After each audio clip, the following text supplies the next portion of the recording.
नमस्कार दोस्तों, आपका स्वागत है रीजनिंग विथ सेलन में। मैं आज रीजनिंग का सिलेबस लिया हूँ जो रीजनिंग जो है हर एग्ज़ाम में ही पूछे जाते हैं। जैसे जैसे हो गया सुपर टेट हो गया, एसएससी हो गया, एसएससी का आल एग्ज़ाम हो गया, ठीक है। फिर उसके बाद हो गया रेलवे का आल एग्ज़ाम, बहुत से कंपटीशन एग्जाम में पूछा जाता है, ठीक है। सबसे पहले हम जानते हैं रीजनिंग सिलेबस, ठीक है। सिलेबस जो है रीजनिंग को है दो भागों में बांटा गया। सबसे पहले है वर्बल और उसके बाद है नॉन वर्बल, ठीक है।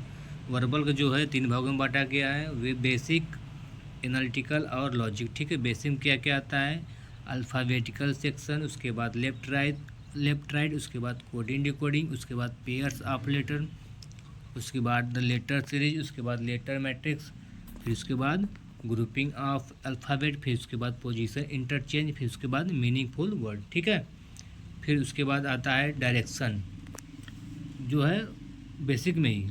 उसके बाद जो है डायरेक्शन आता है, फिर उसके बाद आता है ब्लड रिलेशन, फिर उसके बाद आता है रैंकिंग, फिर उसके बाद आता है क्यूब, फिर उसके बाद आता है डाइस पढ़ने के बाद, उसके बाद फिर डाइस के बाद पढ़ लिया, फिर उसके बाद आएगा कैलेंडर, ठीक है। फिर उसके बाद आएगा क्लॉक, फिर उसके बाद आएगा वेन डायग्राम, ठीक है। फिर उसके बाद आएगा नंबर सीरीज, फिर उसके बाद आएगा नंबर मैट्रिक्स, फिर उसके बाद आएगा एनालॉजी, ठीक है।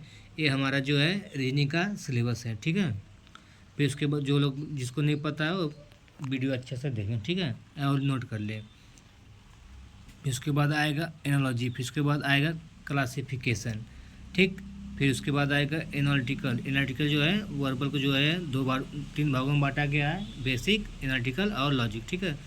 बेसिक में इतना सा चैप्टर पढ़ना है। फिर उसके बाद एनालिटिकल, उसमें पढ़ना है कोडिंग डिकोडिंग बाइनरी, फिर उसके बाद पढ़ना है सिलोजिज्म में, फिर उसके बाद पढ़ना है इनक्वलिटीज, फिर उसके बाद पढ़ना है मशीन इनपुट, फिर उसके बाद पढ़ना है पजल, फिर उसके बाद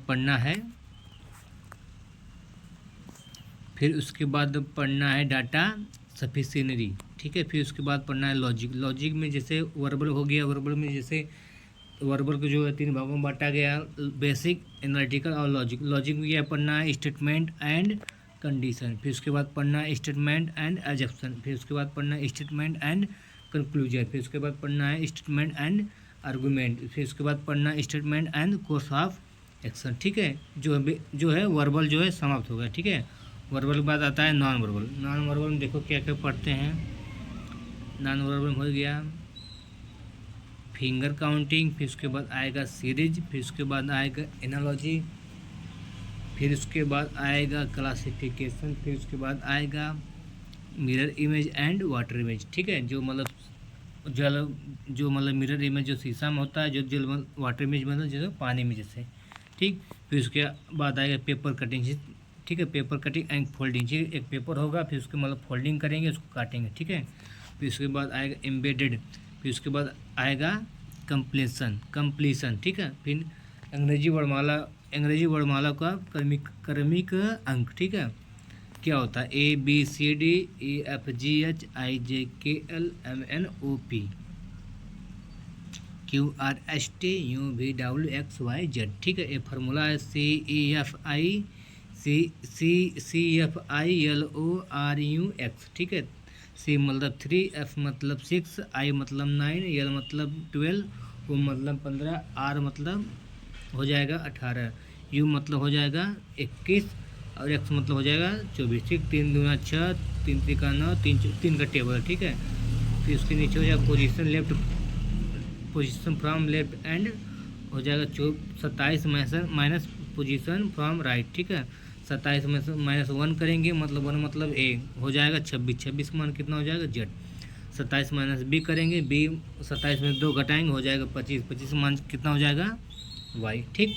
फिर उसके बाद ACECFILORUX, ये नहीं याद हो रहा है तो सबसे पहले इसके ये फार्मूला ये ठीक और याद कर लेंगे, ठीक है। ई ज्योति, ई मतलब 5, J मतलब 10, I मतलब हो जाएगा E मतलब 5 E, ठीक है। E मतलब 5, J मतलब 10, E ज्योति, O मतलब 15, T मतलब 20 और 25 मतलब Y मतलब 25, ठीक है। ई ज्योति मतलब 5 5 का मतलब डिफरेंट है, ठीक है। यदि आपको ये सेशन अच्छा लगा तो आप लाइक एंड सब्सक्राइब कर दीजिए। ठीक है, धन्यवाद।